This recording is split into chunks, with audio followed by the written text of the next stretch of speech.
Hello, and welcome back to the Caregivers Journal, where we're talking with caregivers about their experiences and their caregiving journey. Welcome, everybody, to the Caregivers Journal. I am Lance A. Slatton, the co-host of the Caregivers Journal. I'm also host of All Home Care Matters and co-host of Conscious Caregiving with L&L. I am honored to welcome you all here to Chapter 2, The Path to Diagnosis, which is an important time for caregivers. And I am accompanied by my esteemed colleague and the other co-host of the Caregivers Journal, Miss Denise Brown. Welcome, Denise. Yeah, hi, Lance. Good to see you. Great to be here. Good to see you. I wanted to take a moment and just see if our guests would mind taking a few seconds and introducing themselves and telling a little bit about their experience and background. We'll start with you, Jesus. Yes, good afternoon, everyone. My name is Jesus Loreto. I've been a caregiver to my wife for the past 16 years. She was diagnosed with an autoimmune disease, and I've been advocating since the beginning. Knowledge for me is very important, so it's very rewarding to help people. Yes, absolutely. And thank you for being here to share your story and experiences with us. Next, we'll go to Denise. Yeah, so I'm grateful to be here today. I am a former family caregiver. I cared for my parents for many years, and my mom died this past July. My dad died in August. My mom died the previous August, and I'm grateful to be here to share our stories, especially around the path to diagnosis. Absolutely. Next, Sharon. Yes, I'm Sharon Hall, and I have a long caregiving history. I cared for my dad and my mother, and then my husband, who was diagnosed with frontotemporal dementia. We've made a lot of news recently with Bruce Willis and now Wendy Williams, but his is behavior variant, not aphasia, and it's very different and a very long journey to diagnosis. And so people don't realize all that's involved with FTD. That is true. That is true. Thank you for being here, Sharon. Next we'll go to Effie. Hi there. My name is Effie Parks. I live in Seattle, Washington with my husband and my two kids. My 7-year-old son was born with an ultra-rare neurodevelopmental disorder called CTNNB1. He's currently one of about 428 patients worldwide. So various spectrum of symptoms from intellectual disability. He uses a feeding tube. He uses a wheelchair. He uses a talk device.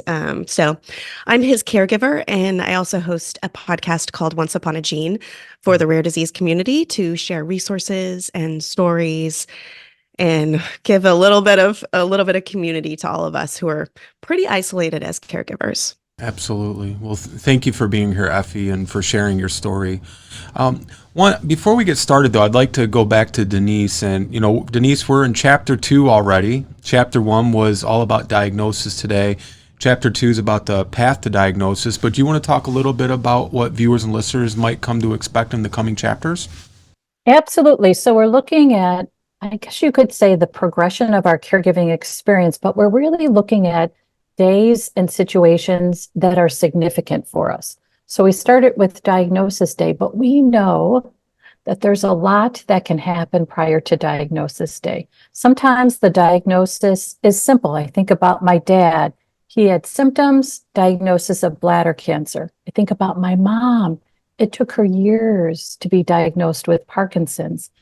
And when that path is long, it also is very emotional. And I also think of my own guilt around how long it took to get that diagnosis for my mom. I still feel the guilt about it. So we're going to talk a little bit about that with our guests today.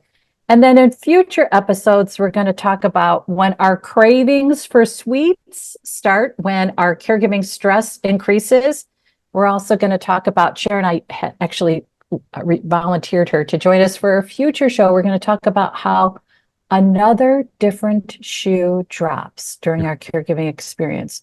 We're really focused on providing care for our current caree, and out of the blue, something else happens that really just makes everything that much harder.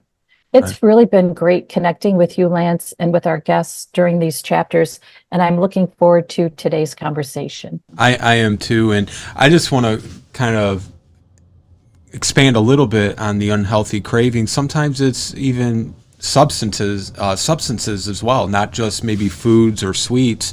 And I think it's important to highlight those issues, and we'll be doing that coming up on the Caregiver's Journal. But for today, it's all about the path to diagnosis. I'm going to start with our guest, Jesus Loreto. And Jesus is a certified caregiving facilitator. He's a member of the Patient Advocacy Council, Guthy Jackson Charitable Foundation. And Jesus, thank you so much again for being here today. I want to talk a little bit about what types of challenges that you encountered while trying to get the right diagnosis for your wife. Well, we can say that the path to diagnosis for us was relatively fast, but it was a real journey. I say a real journey because we are originally from South America, from Venezuela. We're living in Miami for the past 30 years. 16 years ago, my wife started feeling some sensations on the back of her neck and some feelings that she wasn't feeling really well. So what we did, the first step was go to the primary doctor. Primary doctor did some tests, and because she insisted that she wasn't feeling herself, so he recommended for us to go to an ER. So we went to the ER, local hospital here. We stayed there for almost 14 hours. At the end, they didn't say anything. It's just a stress, no worries, it's stress. But my wife insisted, I don't feel well, I don't feel well. It took us about 2-3 days doing that. We went to a different hospital. And then my brother is a medicine doctor down in South America. So I'll call him on Friday. It was a Thursday. And I said, my wife is experiencing some weird sensations. We've been to 2 hospitals already. They haven't said anything. So he said, just hop her on a plane and send her down to South America. So that's what I did. I went on Friday with her to the airport because I was working. I couldn't go that day. She hopped on a plane by herself. When she arrived to Venezuela and a taxi was picking her up, she couldn't move. She was paralyzed.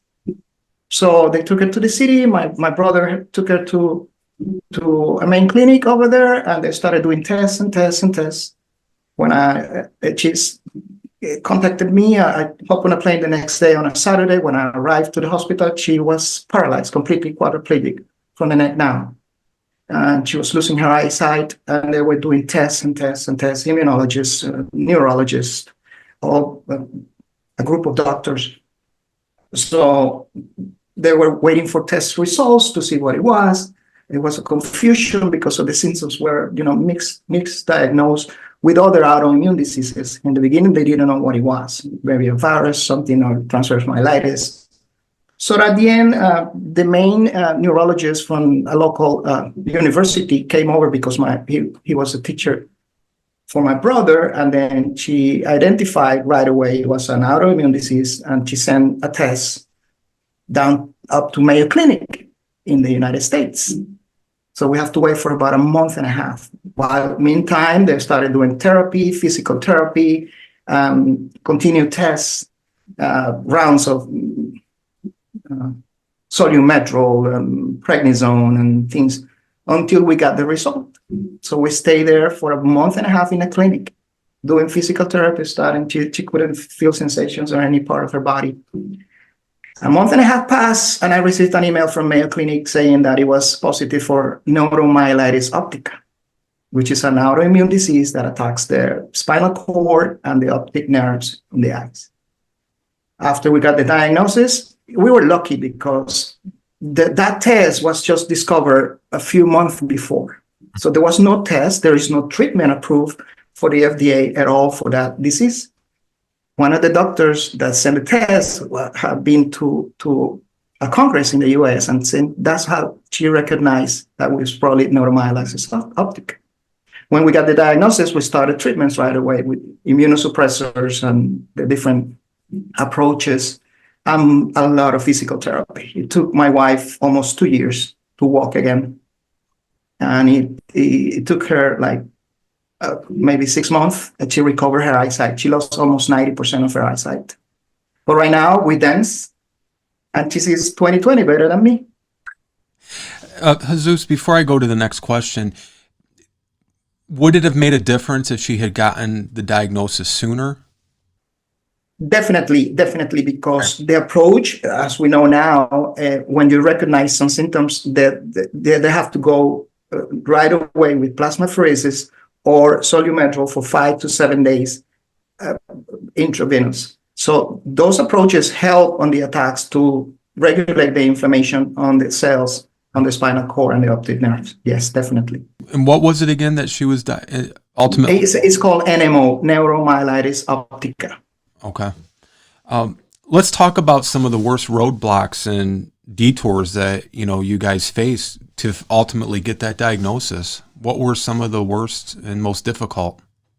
In the beginning, I mean, the lack of knowledge or the right diagnosis right away. And also because it's an autoimmune disease, it gets confused with other autoimmune diseases. Symptoms relate. For example, transverse myelitis is an inflammation on the spinal cord. So you lose movement and sensations on the limbs or part of your body. And it gets confused because the treatments are different.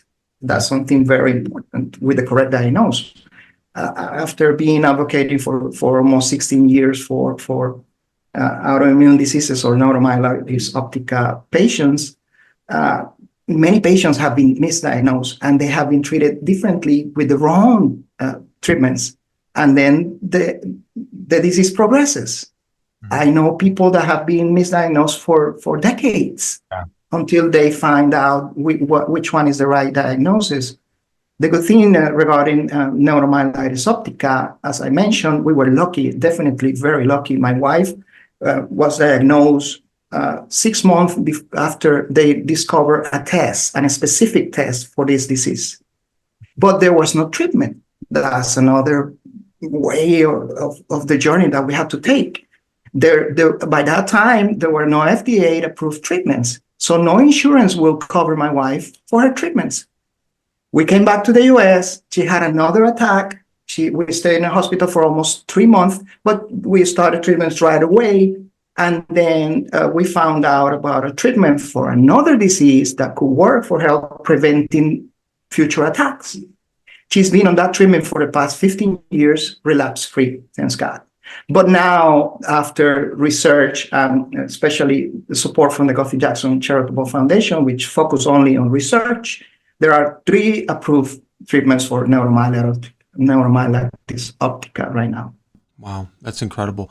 I want to talk a little bit about, caring for a loved one, whether it be a child, a spouse, or a parent, or even a close friend, whatever the, situation may call for.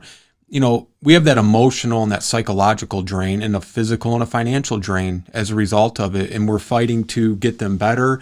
Here, you're fighting to even find out what is wrong. What helped you, Jesus, and your wife? What helped you guys cope through all of these obstacles and, difficulties to ultimately getting a diagnosis? What did you find most helpful? To me, to make decisions, knowledge is very important. So since the beginning, I started researching and finding out, and also lots of communication with the health system and also the doctors. We got an approach that we got all the doctors to talk to each other. I kept track of all the results and I share all the information with all the doctors, primary doctors, neurologists, immunologists, therapists, and we continue doing it. Yeah. So that's important. Knowledge is extremely important. Also, my wife and I are very positive. My wife, I love her so much. She's amazing. She never complains, ever. And she's always, taking care of her medicines, their therapies, and everything. So that's important as well, to focus. I know your life changes when you get a diagnosis, but you got to focus and readapt, continue, and then learn as much as you can. And by helping others, it's been very rewarding as well. To find, people, you're surrounded by people that are going through the same situation as you. You identify with each other. We have found people that we already now call our family, our friends. It's a big community, that's for sure. Yes. How did you and your wife ultimately finally receive that diagnosis? As I mentioned, we received a diagnosis because I received the test from the Mayo Clinic after a month and a half. We did the process on the treatments until we could get the treatment. So let me tell you part of the story and the journey. We went back in the US. We started mostly physical therapy and some treatments that were not really approved by the FDA. So no insurance will pay for it. We went through that roadblock everywhere, trying to find a way to get the treatments done. So at the end, we have to go back to South America every 6 months because her treatments are every 6 months, 2 infusions for immunosuppressors. And then because she was approved by the Social Security down in our country, for 3 years, we have to go to South America every 6 months, stay there for almost a month and a half for treatments and recovery, and come back to the United States. Wow, that's incredible. After you received the diagnosis and you got the correct treatment, how did your life change after you got that diagnosis? Did anything change as far as, other than, having to go to South America every few months? Did you guys alter or change lifestyles or anything, or did it change your perspective on life at all? No, definitely, especially in the beginning, because of the lack of knowledge, and everything you found online or information about the disease was in 5 years, she was going to be completely paralyzed or blind or dead. That's what you found online. Right. So also the being monitoring details and symptoms 24/7, because you didn't know what could provoke another attack. Right. Because, this disease, it relapses. So usually when you realize or found a new symptom, I feel pain somewhere different, or I feel these symptoms. And for me to learn how to cope with it, or how to recognize the red flags, to recognize it's not an attack, it's just a relapse or a pseudo relapse, or it's just a reaction from the other attacks, pain, lack of sensation, burning sensation in the body, blurred vision. I mean, all those symptoms, we have to monitor them all the time. So it definitely, our life changed, but we adjusted, we adapted. I mean, we continue living. Our kids were very young at the time. We continue, helping them in schools, and my wife was very proactive, even though she didn't have much mobility, but we readapted, definitely. Wonderful. And I'm glad to hear how well she's doing too. I mean, I'm just thinking, I have a wife, and how terrifying it must be to see your spouse, in pain, agony, having all these issues. You go to your family doctor thinking they're going to do tests or find out what's wrong to make them better. They don't necessarily have an answer. You go to the ER in your community. They don't necessarily have an answer. And, you're fortunate you have a brother who is a medical doctor, albeit in another country. Not everybody has that opportunity or those kind of resources. What resources do you think, though, are needed to help educate, especially our ER nurses and doctors, for, these testing and identifying these, more rare symptoms and diseases? Okay, after the diagnosis, as I mentioned, I've been advocating for caregivers, and my wife has been advocating for patients as well. We have gotten the opportunity to go to ERs and bring information brochures and talk to them, going to conferences, going to events. We have opportunity to be in South America twice already for Neurology Congress, and we bring a lot of information about neuromyelitis optica. There are only right now, in the beginning, it was 1 in a million. Right now, it's around 10,000, 15,000 patients already diagnosed for neuromyelitis optica in the US, mostly because they found a biomarker that could, identify what the disease is. But there are many autoimmune diseases that are not tests for it. You have to just go through, symptoms and different tests or diagnosis until you find the correct disease to diagnose, and then the right treatment. Because as I mentioned, some treatments don't work the same for different diseases, and it progresses until they finally find out. It's too late sometimes for many people. How can we best educate the public and the lay person? We do a lot of work. We manage groups on Facebook. We go to conferences. We go to groups. We try to spread the word as much as we can. And also the key here is telling their story. As patients or caregivers, find a medium to tell your story. Write a blog. Go to groups on social media. Do a podcast, as Effie does. Or I know Sharon is very proactive on her community. That's very important. Telling the story, and people will identify with you. And you save lives sometimes when you tell a story. People will identify with a symptom. Oh, I know of somebody that has the same symptoms. Could it be this? Yeah, that's wonderful, Jesus. And thank you so much for sharing you and your wife's story and for being here today. Denise, we'll go to you. Yeah, Sharon. What's interesting about your story is you're caring for your mom who has a diagnosis of dementia. And then you're noticing that things are changing with your husband. But the path to diagnosis for him was very different than for your mom. Tell us how you started to think, uh-oh, something isn't right with Rod. It really was a very, very difficult pre-diagnosis journey.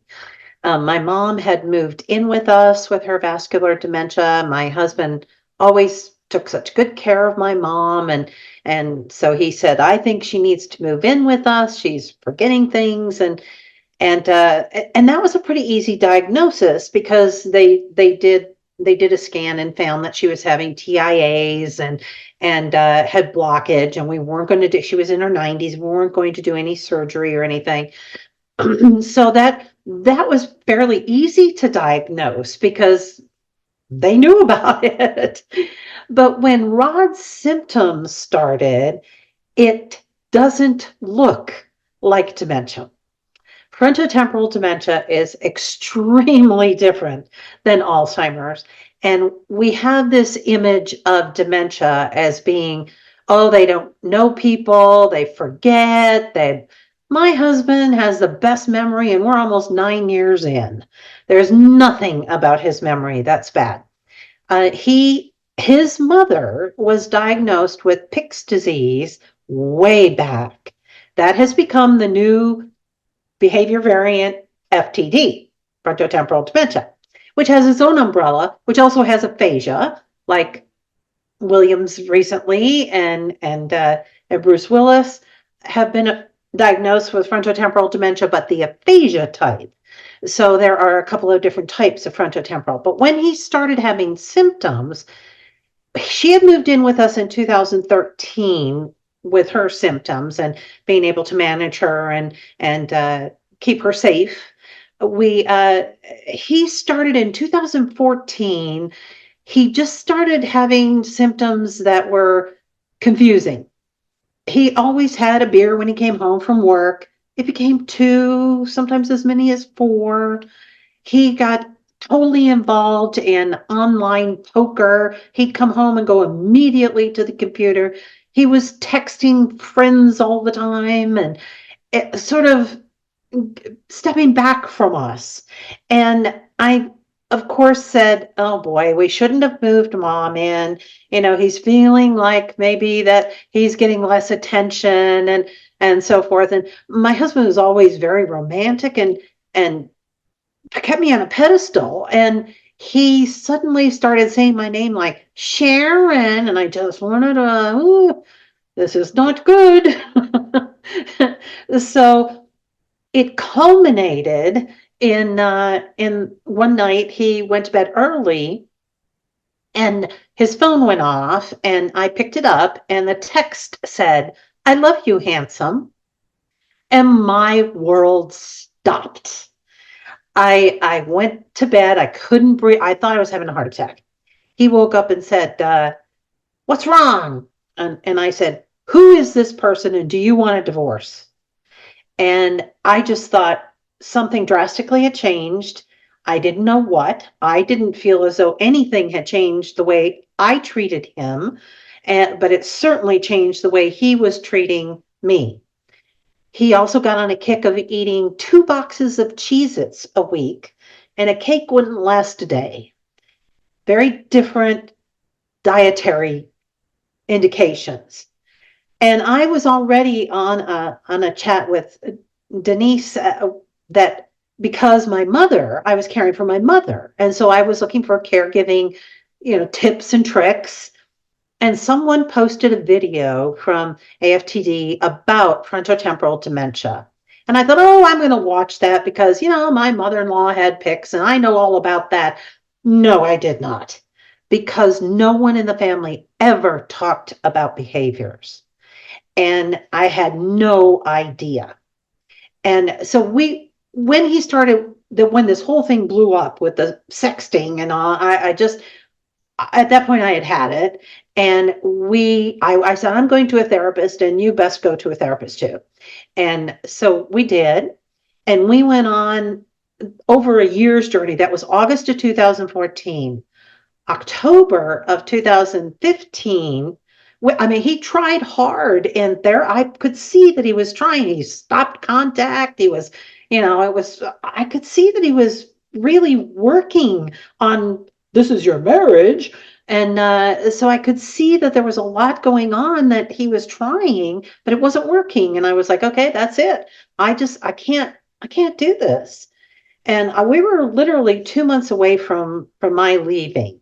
I had been accumulating some finances on the side, and because I had my mother, we would have to move together. And so I was preparing for leaving.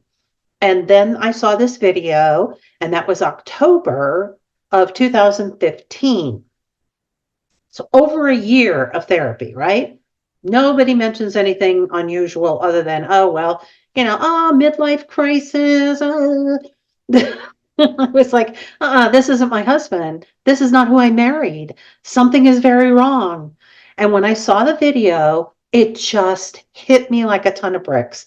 I was like, this is what is going on. And I knew that it was highly misdiagnosed as psychological issues. I knew that it was highly underdiagnosed. And I didn't want to go through that. I didn't want to go through years and years, because he was just getting worse instead of better. And I just didn't want to have to live with that numerous years. So I immediately went to Emory. I'm in the Atlanta area. I went to Emory. The appointment was 6 months out. In November, we were at a family Thanksgiving, and he had a complete meltdown. And by then I knew this was FTD. I just knew. And it had a complete meltdown at Thanksgiving. And we got back, and I called Emory and I said, look, you have to refer me to somebody that can diagnose FTD. I think that's what this is. His mother had it. I just am so sure this is what it is. You have got to refer us out or get us in sooner. So I cried a little. And they called me and said, well, I thought, okay, they'll move it up to like March or something, because it was supposed to be in May. And I said, I thought that's what was going to happen. And she said, well, can you come in Monday at 8 a.m.? And I was like, we're going. Because I had already sat Rod down and said, I think you have what your mother had. And so he knew that I was seeking a diagnosis. And so we went in, and that day, with all the symptoms he was having, and with all the things that I was saying about him being a different person, the personality change, wasn't the person I married. The physician there pretty much said, this is very worrisome. It looks very much like FTD. We went ahead and did the testing. So he even had genetic testing, and he did not have the common genes for FTD. There are about 20 of them, but he did not have any of the common genes. And so, but they went through the neuropsychological testing and the spinal tap and the MRI and everything. And then about a month later, we came together, and he said, yes, this is FTD. So I have gone on this journey because nobody knows what FTD is. And the association has been around 21 years. So I thought, okay, that doesn't seem like they're doing a very good job of getting the word out. And I believe it's because behavior variant FTD had icky parts.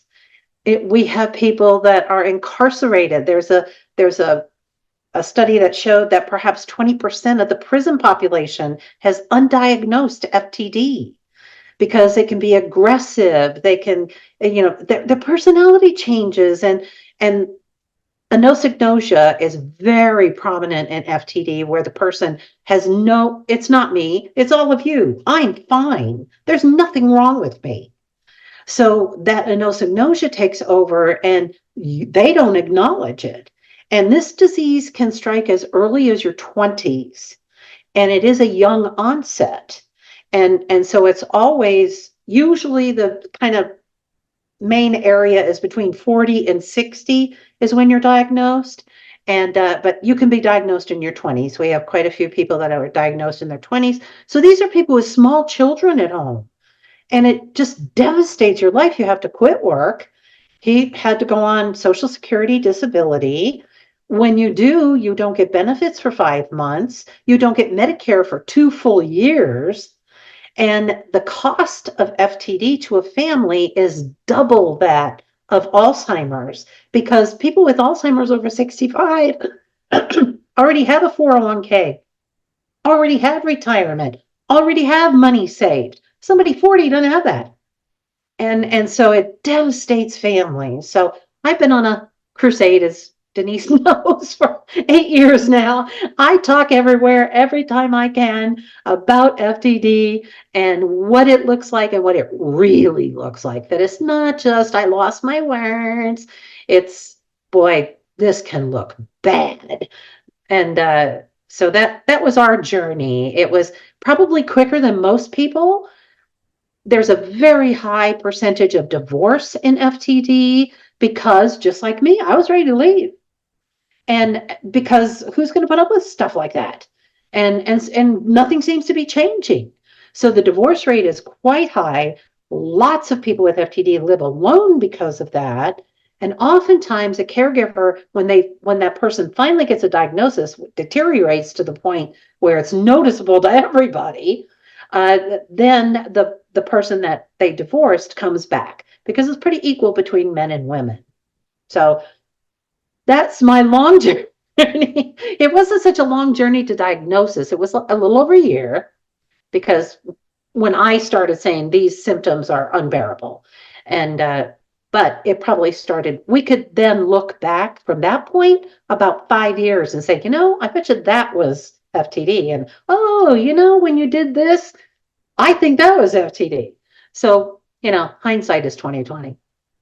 Yeah, it's interesting. You were seeking support because you were caring for your mom. So you joined an online community that I managed, and another member shared this video. And it really goes back to Jesus's point around education, sharing the story, sharing the information so that it helps others who might be in a situation.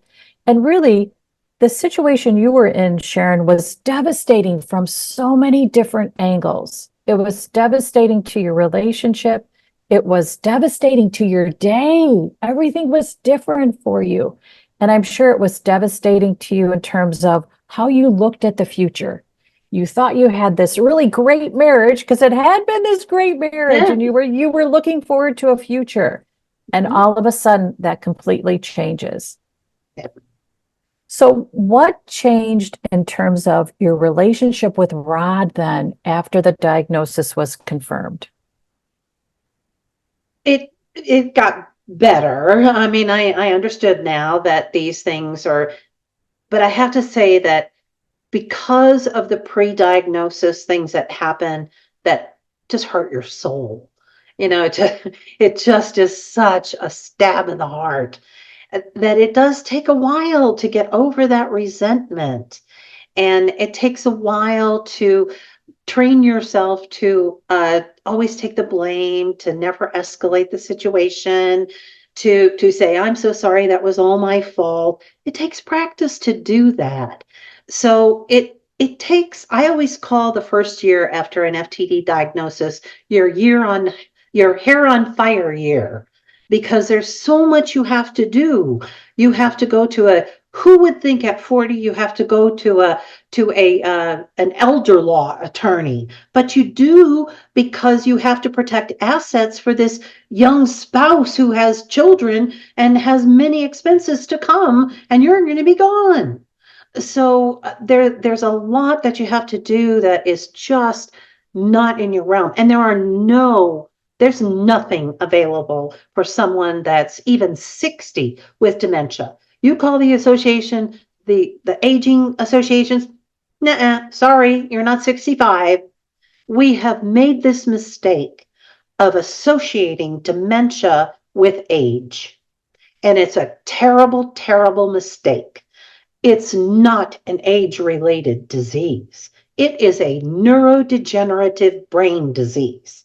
And FTD is not the only other related dementia, like we're redheaded stepchildren. It's not the only one. There's Lewy body, that's very different. And these symptoms are different. And people don't understand that dementia is not an older person's disease. And if we don't stop talking about it like that, and all the programs come from Alzheimer's gets all the attention, and Alzheimer's gets all of the bills that are passed that are always for aging. What about these 40-year-olds with young children who aren't going to have a college education because everything has been spent on their mother or father's care? It's just maddening to me, and that's one of the messages that I always keep trying to get out, is that stop calling it Alzheimer's. Don't make it a synonym for dementia. It isn't. And these are neurodegenerative diseases that have nothing to do with age. And invariably, every group that I have spoken to over these past 8 years, and Denise knows it's a lot, all those people I have talked to, invariably someone will come up to me after I speak and say, I think my ex has FTD. Whether it's an uncle or a brother or a spouse or this, inevitably someone comes up to me at the end and says, I think this person has FTD. What do I do? And the only solution is you better get to a teaching center. Just like Jesus with people not knowing the diagnosis, you better get to a teaching center that knows all dementia. And that's where you might find an absolute diagnosis, but it's always a probable or suspected, because there are no biomarkers in our case. There are no biomarkers for FTD. So it's all based on the knowledge of the neurologist who's doing the diagnosing and looking at the pattern of what has been going on and doing a long neuropsychological exam. And that's what sort of narrows it down. And then you get this probable or suspected FTD diagnosis, because the only time you can verify that that's what it is at autopsy. Mm-hmm. There's a couple really good points, and then I'm going to turn it over to you, Lance. This idea that it's so important to connect to someone who is well trained and well versed, a good neurologist. The reason my mom was finally diagnosed with Parkinson's is her neurologist retired, and her new neurologist diagnosed her on site. It was that prevalent. The other thing that I think is so interesting is this whole idea of age. And we can look at age as it relates to how we describe caregiving as well. And we have this idea that a family caregiver is older, and that's not true. Anyone at any age can be a family caregiver. And that's my segue to you, Lance and Effie. Thank you, Denise. Effie Parks, welcome. You are the host of Once Upon a Gene. I just want to revisit your initial introduction. You're a mother taking care of a child with a rare disease. Would you like to share a little bit about what that is? Sure. Yeah. So CTNNB1 is a neurodevelopmental disease. It's something that isn't passed on to my son. It's something that happens randomly that they call de novo in the genetics world. CTNNB1 is in charge of this protein called beta-catenin, which has so many important jobs, all to do with the cells and how they adhere and reproduce and their cell life, like everything. It infects every part of their body. So like I said, it's a spectrum for some kids, depending on where the gene is of where they have their variant. But how it shows up for my son Ford is he has a intellectual disability. He has a movement disorder. So he has a mix of tone where he's very low tone in his truncal area, and then in his arms and his legs, they're very stiff and very spastic. He's non-speaking. He can't swallow because of that tone, so he uses a feeding tube. Let's see what else we got. I mean, there's so many things, right? And it's very common for a lot of neurodevelopmental disorders to have a lot of similar symptoms. He does have autism and epilepsy and all those things. So it affects every aspect of Ford's life. he has peculiar things with his genetic diagnosis that a lot of the other kids, they all look like siblings. They all have this white hair and these big blue eyes and this super pale skin. Um, it's very adorable, really. They're very happy kids in general, for the most part. But yeah, it's a mix of symptoms across the board for all these kids. What was the diagnosis timeline? Was this, pre-delivery, post-delivery? When did you find out about the diagnosis? Well, I found out the value in going through your medical records because I noticed that there was flags while I was pregnant that I wasn't informed about by our care team. So when I was pregnant, I was seeing midwives because that's what my insurance sent me to. And every appointment, I was seeing a different midwife. I never once saw the same one. So that is definitely where the ball got dropped. The one person flagged my pregnancy and saying, in saying that my baby was very small. And then that never went on to the next one and to the next one. And it got to the point, according to my medical records, that nobody wanted to tell me because they had made a mistake. So I was just told my entire pregnancy that my baby was small because I was small. And so I was like, great, I feel wonderful. Like, obviously, there's no problem. I was immediately induced at my last appointment, 2 days before his due date. The midwife looked at the computer horrified and she said, "We have to get that baby out of you right now. You need to come in and we're inducing you tonight." And I was like, what? So she saw it and couldn't believe that I had gone this far because a baby that has something called intrauterine growth restriction shouldn't have been in utero for this long. They should have had a C-section, actually. So it was even more concerning that I was brought to the hospital for a typical vaginal birth. Anyways, I still didn't care. I still didn't think anything was wrong. I didn't really understand the gravity of it because, one, nobody had really explained it to me, and two, I still felt wonderful. So I went in, we were so happy. We delivered the baby 2 days later on his due date, and immediately he couldn't eat. He was very small. I think when he was born, he weighed 5 pounds, and we went home even a little lower. But he wasn't eating, he wasn't latching, nothing was working. They just kept reassuring me that all babies will eat and you just need to hold him like this and like this and like that. I was in the hospital for a few days while he was trying to eat. And again, the medical situation just dropped the ball again, and they released us when he probably should have went to the NICU. So we took this teeny tiny baby home who still wasn't eating. And then it was just like an onslaught of just horror. I mean, our baby wouldn't eat. He was awake 24 hours a day. He wasn't having bodily functions happen because he was starving. And my husband and I were going into the hospital to like the lactation specialist and to our pediatrician twice a week saying, "We can't get him to eat. We can't get him to eat. It takes 2 hours to feed him 2 ounces." And it was just constant. "You're new parents. You're just worried. Don't worry. Hold it this way. Get this pillow. Buy this tube." And finally, at 4 months old, the pediatrician was like, "Okay, this is bad. He's going down on the growth charts. We have to admit him to the hospital." So thank goodness, 4 months later, he was admitted to the hospital for about a week. And I heard all these new terms that are common now. And they were like, "Yeah, he's sick. There's something wrong with him. And he needs a genetic test," which then started that ball rolling. I'm going to try to go through this as fast as possible because, like, as all of you know, there's so much to a diagnosis. But yes, our geneticist at our appointment said, "Oh, I think I know what it is. I think I know. He has a fatal form of albinism called Hermansky-Pudlak syndrome. So we're going to draw your guys' blood and get a genetic test." So we go home and we Google HPS and we're like, "Oh my God, everything is awful. Not only is he going to be blind and super sensitive to the sunlight, but this particular form of albinism will kill you if you don't have a lung transplant, a double lung transplant." So for almost a year while we waited for our test results, because they had forgot to send them the first time, we had to buy super expensive clothing to cover him up in the daylight. We had to buy super expensive sunblock to cover him up. We Googled everything on lung transplants and quality of life and blah, blah, blah, blah, blah. We joined the National Organization of Albinism. What a wonderful organ, by the way. And we just waited and waited.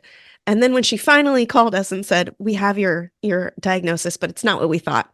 It's this other thing called CTNNB1, and we don't know anything about it. I found one paper that said there's some kids who can say a couple words and there's some kids who can take a couple steps. They have a shortened lifespan and they are going to be severely mentally disabled. Have a nice day, go home and love your child. And that was it. That was our diagnosis. Wow, there's a lot to unpack there, Effie.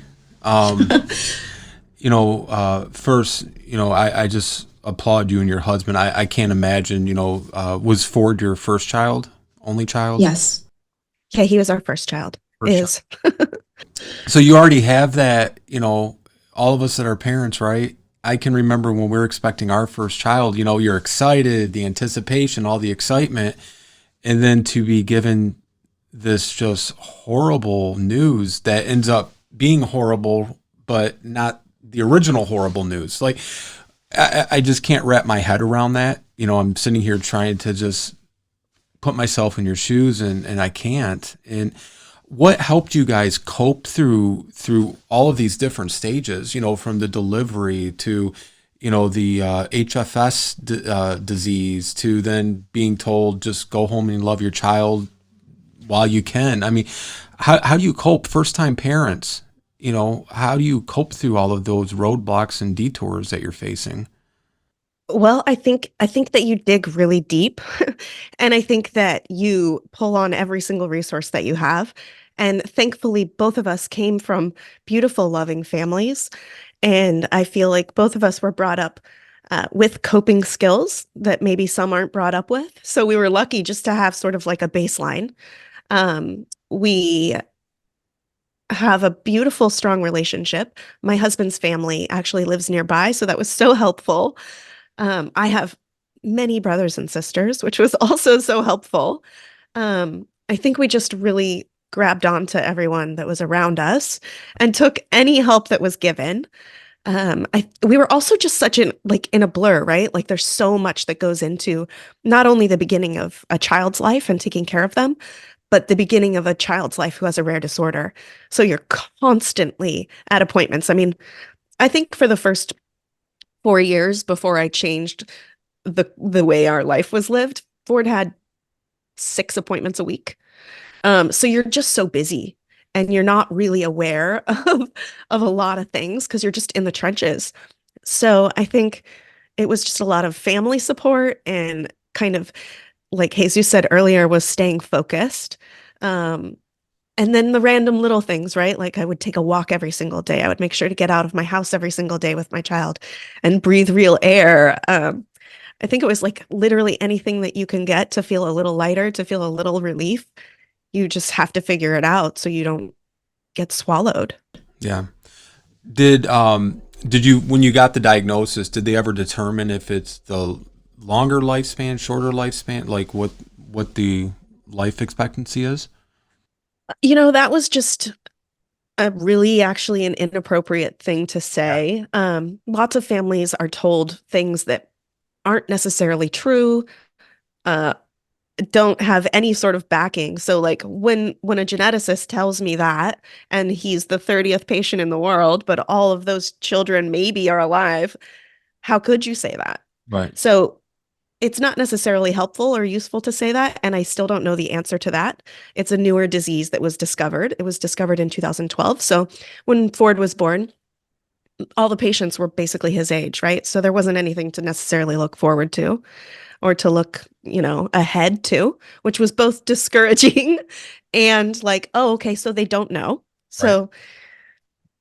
Well, I just find it very irresponsible for them to do that because of, it is so rare, and you're looking for support, not discouragement, and I just feel like with, Jesus, they're going to South America to get treatment, and like to Sharon's point with like FTD, Alzheimer's does kind of suck a lot of the air out of the room, right? And a lot of people, they just assume I have Alzheimer's, but I don't have dementia. It's like, well, no, you can't have Alzheimer's and not have dementia, but you certainly can have dementia but not have Alzheimer's. And a lot of people don't realize that. I think it just goes back to all the advocacy the three of you are doing and that Denise and I are doing, trying to help educate people, let them know, A, they're not alone, B, don't be afraid to speak up and ask questions and get other opinions, because, you know, like your situation, you know, you're joining another organization that ultimately had no relation to your situation with Ford. When you got the diagnosis, and you guys obviously are kind of treading uncharted territory, I don't know if that's fair to say or not. You said one of only 30 in the world. That's pretty uncharted. What changed for you, your husband, for Ford, as you guys started journeying forward after getting that diagnosis finally? Well, it was definitely nice to have an answer, even though it was different and we still had no clue what it was. It was nice to have an answer, but I feel like almost right away, I started noticing my life just sort of drifting away from everyone else's. Like my son wasn't developing like everyone else's, so it wasn't very comfortable or fun to necessarily be around them. Uh, I think most people can really relate to that who are caregivers, that what they deal with in a day is just so drastically different than people in their life that there's not a lot to have space, I guess. Right. So what I found was that I was like, okay, I have to go find a new community because this isn't serving me right now. This isn't helping us. This isn't making me feel good. I'm finding myself that I'm purposefully even isolating and detaching from people because it's so difficult to be there. So I better figure this out before it gets too bad. And then I just started looking for everything. I spent a lot of time in the car, so I was looking through audiobooks and podcasts, and in 2016, there really weren't that many podcasts. I eventually did find a handful, about 5 podcasts of people talking about rare disease, people talking about having a kid like mine. A couple of them were way too scientific and over my head and very boring. A couple of them were very religious. And then I found this one that spoke to my soul and just really broke open this whole giant window to me where I was like, oh my gosh, these are my people. I am not alone. There is so much happiness and joy here. Everything isn't totally awful. I can do something about this. Having them tell their story just changed my life, and it gave me hope, and it invigorated me to do the same thing they did, which was serve my community and give back and make sure that I could also be a little bit of a home base or build a lighthouse for other families who are being told this in the diagnosis room, and to help just give a little bit of a softer landing, if anything, to at least one person who was getting a rare diagnosis and who was just left out there with no answers. So I just figured out how to start a podcast and I created it, and it took off almost immediately because there wasn't that show yet. Thankfully, there's about like 50 now in the realm of rare disease caregiving. So it's so great. But yeah, it just had such an impact so quickly because it was new. The medium was fairly new, and it changed my life, and it changes everyone's life, right? Like when you have somewhere to go with people who understand what you're going through, and you can also get the resources needed and make the connections, well, you're not stuck anymore, and you're not just to take action in some way. So that's kind of how it happened, was just out of desperation. Effie, what was the name of the podcast that gave you so much hope and comfort in those early days that you mentioned? Yes, it's called the Two Disabled Dudes podcast. It's hosted by Sean and Kyle, who live with a rare disorder called Friedreich's ataxia. Wonderful. And the name of your podcast is Once Upon a Gene? Yes. Okay. We interviewed a while back on All Whom Care Matters the directors and producers of Unseen, how we're failing parent caregivers and why it matters. And I don't know if any of you are aware of it, but I highly recommend it. Wonderful documentary/film. And they really dive deep into the world of parents who are acting as caregivers in the non-traditional sense with children with special needs and illnesses. And they really are trying to shine a spotlight on the importance and the significance of it, because there's so few that are publicly out there, but there's millions upon millions who are doing it, right? And I just applaud their advocacy. Wanted to just follow up too. How old is Ford now? 7. 7. Happy birthday. So have you seen some encouraging progression in, some therapies and awareness and just, options for the disease? Well, we have a couple foundations. We have one in Slovenia and we have one in the United States, and both are kind of working on different approaches. So our overseas foundation is working on a gene therapy, and our one here in the US is working on something called a small molecule therapeutic. So as families in the rare disease space, you are tasked with starting foundations and literally finding researchers and funding them. So it isn't just like some person behind the curtain or some government or hospital entity figuring out how to treat these patients. It's people like me while I'm taking care of my kids and doing my job and washing my dishes. We're hosting fundraisers and raising awareness and telling our stories and researching and becoming experts in our kids' disorders, and then literally chasing down scientists and researchers and doctors and asking them to help us. And it's amazing. It's a community that I would have never imagined that existed, of these rare disease organizations that are, crusader led by families and parents. And it's remarkable, and they're changing the world, and some of them are getting success. I mean, like, Duchenne muscular dystrophy was started by this woman named Pat Furlong, way back 30 years ago, and they just got a gene therapy because of all the work that this woman did. Like, there are just stories of these parents who, do more than just lift a car off a kid. They're like saving the world and creating medicines for the kids that come after theirs. Absolutely. Before I go back to Denise, Effie, what would be one message you would want families, caregivers, parents to know? Oh man, that you are not alone, not even close. We are so here, and it is such a beautiful community, and you will find the deepest connection. And it won't only make you feel less alone, but it will inspire you to take action in some way. Even if that's just at home, in the way that you're spending time with your family, to funding research, right? Like, there's no hierarchy in anything that happens, because a little bit of relief for a caregiver is monumental. So I would say find your people 100%, and find the stories that connect to you and tell yours if you can. Absolutely. Well, all three of you have been an inspiration to me today, and I just applaud all of your advocacy, and thank you for being vulnerable and sharing your stories and allowing us to help share that to our audiences. And with that, I will go back to Denise. Yeah, we're going to talk about best practices before we close for today. What's interesting is I wrote down 3 words. One is hyphenated that I heard you guys talk about. One is soul crushing. Sharon, you had used that word. Effie, you used the word horror. I had been using the word shock. That was what I was writing, but I thought it's horror. That's really what it is.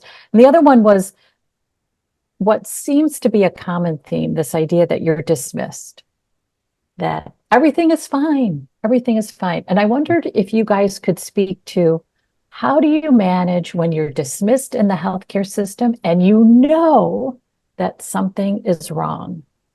You fight, you fight, you fight. You just fight, because in your gut, in your gut, this is not normal. And this person, right, Jesus? I mean, something's wrong. And so you just have to keep fighting, like all of us in caregiving have to do. I mean, like the hospital is like the devil. And we just have to fight and fight and fight. Exactly. Getting second opinions is important. And knowledge. I mean, not all of us, I didn't know anything about autoimmune diseases before this happened. But to me, knowledge was extremely important to make the right decision, to also talk to the right doctors and to understand respectfully, because you have to, respect the doctors because they are the person that handle the diseases. But if you have enough knowledge, you know how to cope and how to, focus on the right direction. Effie, what would you add? I would say first, you're really probably terrible at it because who has experience like this? And second, you learn quick because otherwise that's just going to keep happening. And you have to arm yourself. You have to become an expert in whatever you're trying to relay to them. You get better at it. You have to bring resources in. I know for like a specific eye disorder that all of our kids have that doctors say they literally can't have because it's this other way that it's passed on. We have to bring in like videos and papers that they wouldn't find to prove it to them to make the test happen, right? So you bring everything that you can. You bring the stories in that you can. You tell your story. If you are being gaslit, tell it somewhere. Put it on LinkedIn, put it on Twitter. Like you have to be an advocate, period. And sometimes it is it's relentless all the time. But you do get better at it. And you do put things in place to make the next time that you're going to be gaslit or that your insurance denial is going to happen in place to make it so it's faster next time. Or if another thing that people don't know until they really know is that you need to fire them. If your doctor isn't listening to you, you need to get a new one. Period. You're not obligated to them. They're not higher than you in any way. You go find a new one. And I think that a lot of people don't realize that they can do that. But that is one of the quickest ways to eventually figure out what you're doing, because if you're going to be gaslit or told that's not possible by someone who's a little more old school, then you got to continue and you got to keep looking. I actually had that idea for a show, that getting the different doctor so that you get the support and care you need. My dad had nodules on his lungs and they were not cancerous. And we would regularly go to a pulmonologist just to make sure that they didn't change. We had a follow-up appointment with his general practitioner who looked at the results of the latest visit to the pulmonologist. And while we were in the doctor's office, my parents and myself, he said to my dad, "I think you have lung cancer and I'm going to refer you to an oncologist." And I said to the doctor, "What's the difference in the size of the nodules that makes you think he has cancer?" And he actually said, "Oh, let me look." And he looked through my dad's records and he said, "Oh, there's no difference. Oh, it's not cancer." So just knowing our carees the way we do really leads us to ask the good questions so that we get the right information, that we just don't take it as, I guess, for lack of a better word, gospel when a doctor says it. That's such a good point, right? Like Yeah. the caregiver knows literally everything about the natural history of this disease. Yes. And they usually have it written down or in a binder, but they are the experts and they know it from morning to night on Right. how a patient's symptoms look. Yes. With FTD, what's so difficult, our primary care physician sees 0 to 2 FTD people in their entire career. And neurologists only see 5 to 10 in their entire career. Mm-hmm. And these are people that you think, once you get to a neurologist, you think, oh, well, they'll know everything about the brain. No, they do not. And any new doctor, we're very fortunate here in Atlanta. We have a clinic here that only deals with dementia, and they're very familiar with FTD. And so we're in a really good place for care. But the people that aren't, the people that are listening to the neurologist saying, "Oh, this is psychological, you need a psychiatrist." And then that psychiatrist saying, "Oh, you have bipolar. Let's put you on all these meds and you're not getting any better and it's getting worse and more things are happening." So yeah, it's just really, when we go to any new doctor, like the primary where we go for dementia, obviously doesn't do dermatology and stuff. So we go to a dermatologist, I say, "Tell me what you know about FTD." And if they say, "Isn't that the flower company?" I say, "Okay, we're going to be leaving now. It's been nice meeting you." Wow. So I make people tell me, and sometimes they'll say, "Oh, I've heard of it." What have you heard? What is it what do you know about FTD? So it's really, you have to, like you said, Effie, you have to be the advocate. You have to be the advocate for your person. Yeah. And when you have something like this that's hard to diagnose, you really have to be the advocate. I always say, to doctors that don't know much and I'm explaining it to them. I said, you know what? You should be paying me instead of me paying you because I just gave you a better education than you got in medical school. True. When Yeah. you're dealing with a rare disease, autoimmune disease, relapsing autoimmune disease, every time my wife has different symptoms that we recognize could be an attack, and we go to an ER, we have to bring all this information and explain to them, you got to do this right away, because if you don't do it right away, she's going to be blind, or she's going to be paralyzed, or she's going to die. So going through that process every time you go to an ER, even though you organize and you go always to the right hospital on your network and the hospital where they can contact their neurologist, but there is always something happens, even though you bring all the information. And it's stressful because it's something that you have to do right away. You have to do sodium metro right away for 5 days. You have to do it, and respecting them because they know more than you. Of course, they're doctors, but you are the advocate. You've been living with that disease for 16 years, and you know what to do.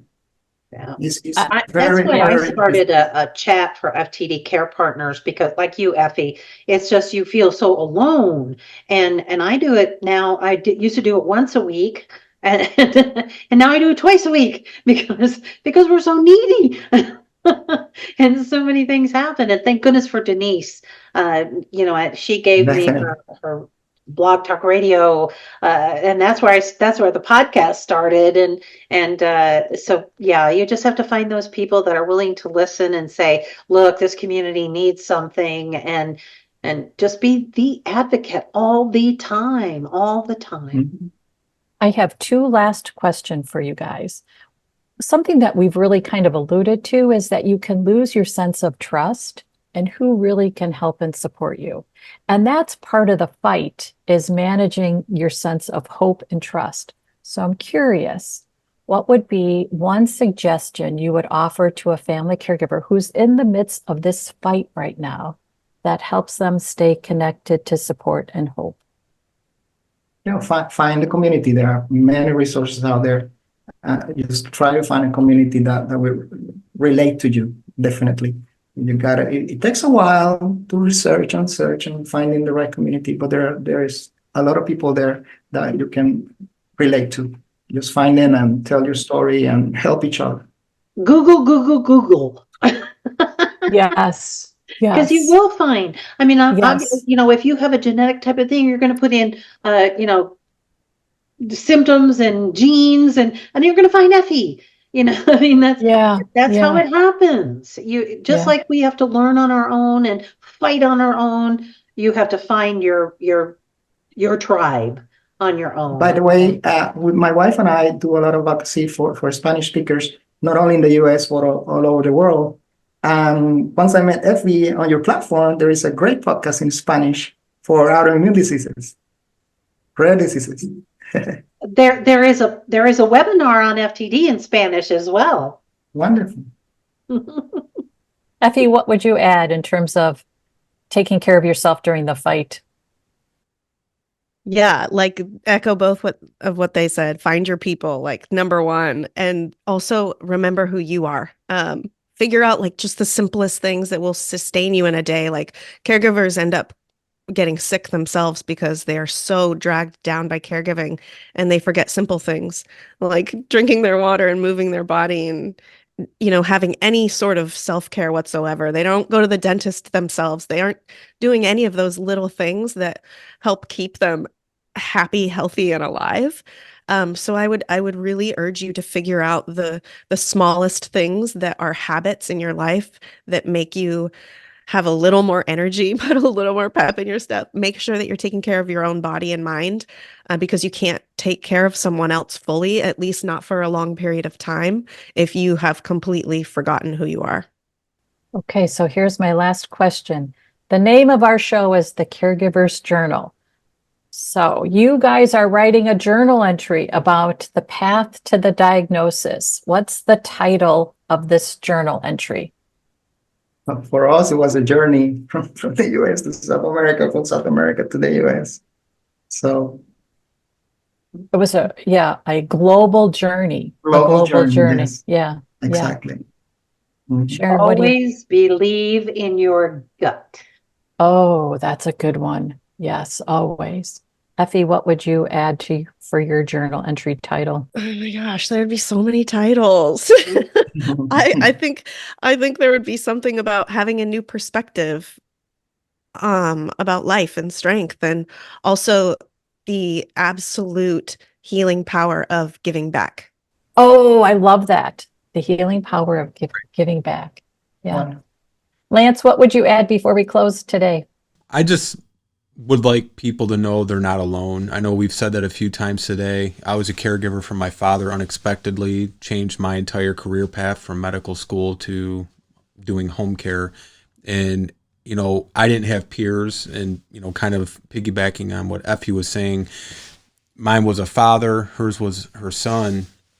And at that age of my life, my friends, they weren't having any issues with their parents' health or having to be caregivers. So they couldn't understand, what I was going through. Right. And, it's a very isolating, lonely feeling when you don't feel like you have that person that understands or that you can turn to.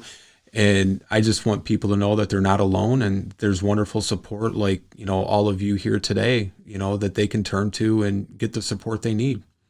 Thanks so much to our guests today. Thank you, Sharon. Thank you, Effie. Thank you, Jesus. It was great to connect with all of you. Lance, thank you for making our show possible.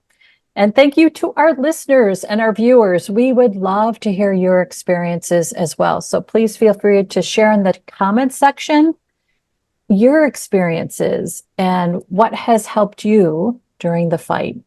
Be sure to subscribe to our podcast so you are notified when our next episode comes out.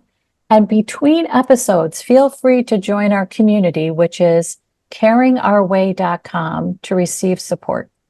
Thanks to all of you. Thanks to you for listening. Thanks to Lance. And I'm Denise Brown. Take care. Thank you. Bye-bye. Thanks. Thank you. Thank you.